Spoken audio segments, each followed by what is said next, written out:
Hello, my name is Paweł and I will show you how to install Cisco Unified Communication Manager on a Linux KVM. So, why should you use KVM instead of VMware EXXI? Because it's freeware, you can run it on every device on your laptop, and it's really cool to have call manager on your laptop. Okay, so let's do it.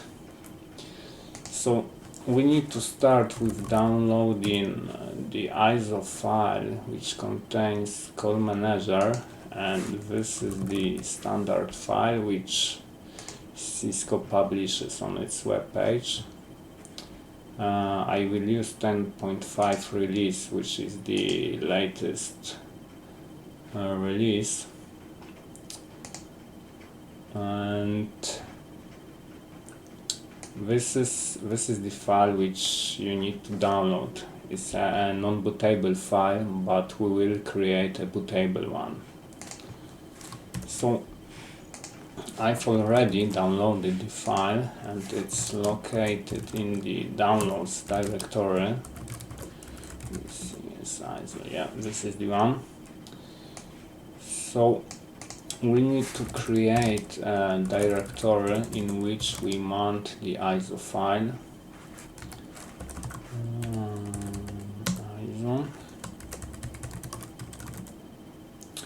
Okay, let's mount it. Okay, the file is mounted, and as you can see, it's in read-only mode. So we have to copy the contents of file to our local hard drive, and I will create a directory for this purpose,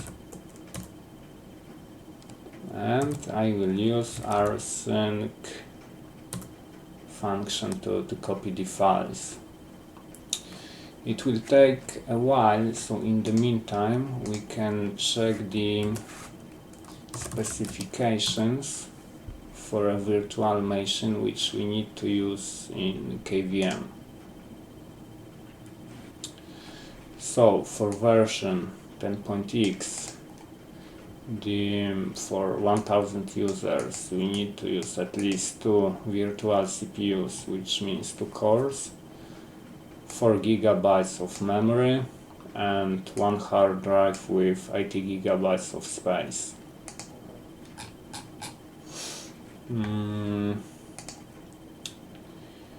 The copy should be over in a while. Yeah, it's done.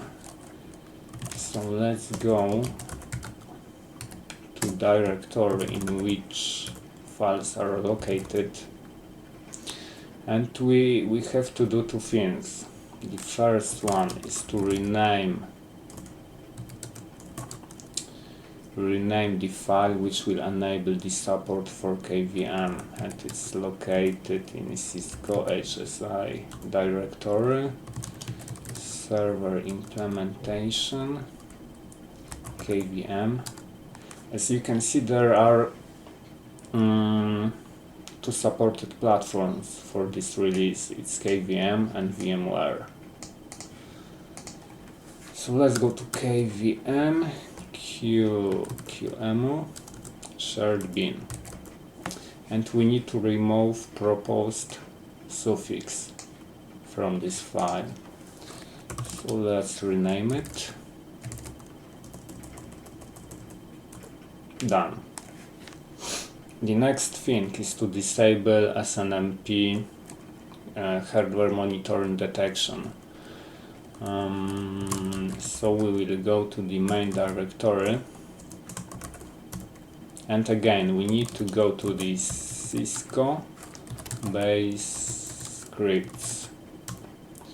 In base scripts, Cisco put all the scripts which are used during installation and other phases of the lifetime of product. They are custom scripts developed by Cisco. And the interesting one is ihardware.sh, in which there is a function called hasHwSnmpMonitoring. So this function detects if our server supports hsnmpMonitoring, and in our case KVM supports this feature, and because of that installation fails, because installer found that the SNMP is supported and it tries to find definitions for it, and by default Cisco put only definitions for HP and IBM servers, which is not good for our case, and we have to make this function to return false value, which is a digit 1, return 1. Okay, and now we are ready to make a ISO file. We have to remember to include a boot sector to make ISO bootable, and the boot sector is located in the isolinux directory. This is the file isolinux.bin. So let's create the ISO.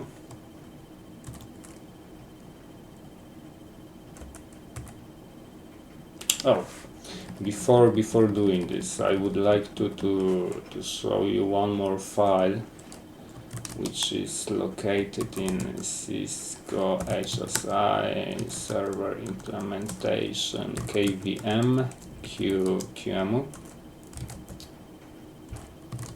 shared bin. The file is called QEMU.data. Let's see what's inside it.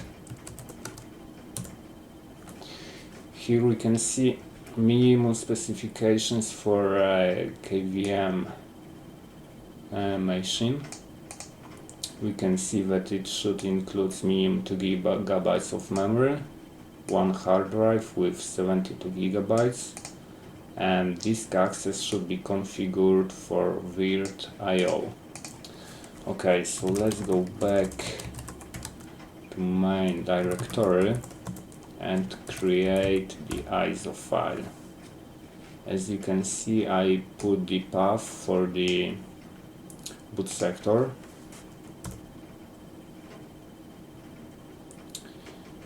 Okay, the ISO file is being created, and in the meantime we can run the KVM manager.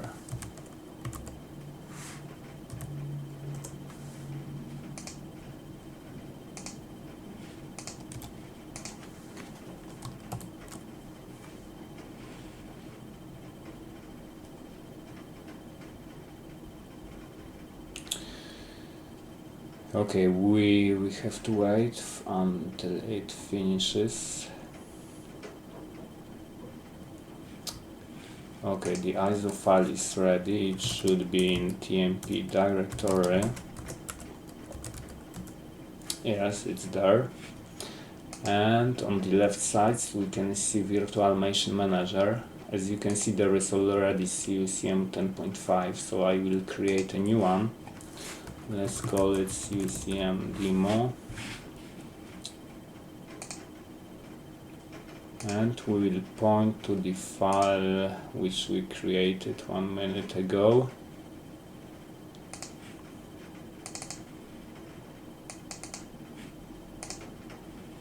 As OS type we should choose Linux, and version, let's say Red Hat 6. We will use 4 GB of memory and 2 CPUs. Okay, hard drive, let's say 100 GB, and we don't need to allocate the space now. Okay, before proceeding with the installation, we should customize the configuration.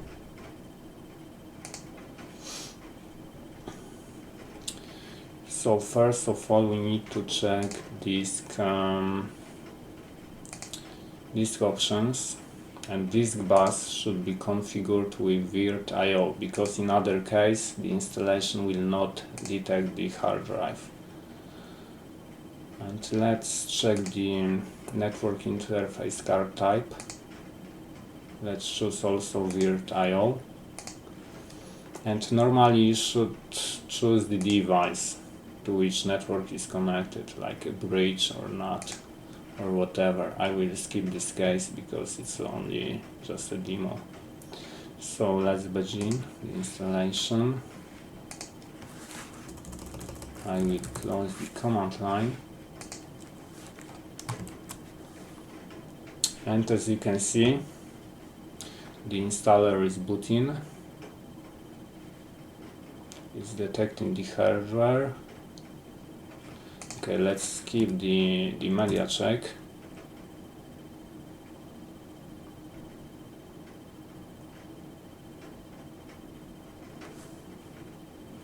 Here we can see KVM path detection validation. So far so good. Okay, now we should select the type of product. We will proceed with Communication Manager, but you can also choose Cisco Unity connection if you would like to install the voicemail software.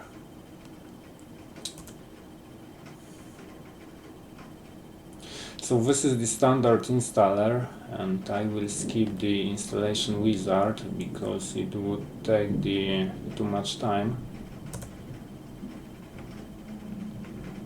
And I will stop this video after showing you that Call Manager detected the hard drive, which is on this screen. The partition is being formatted, so we can say will not hit any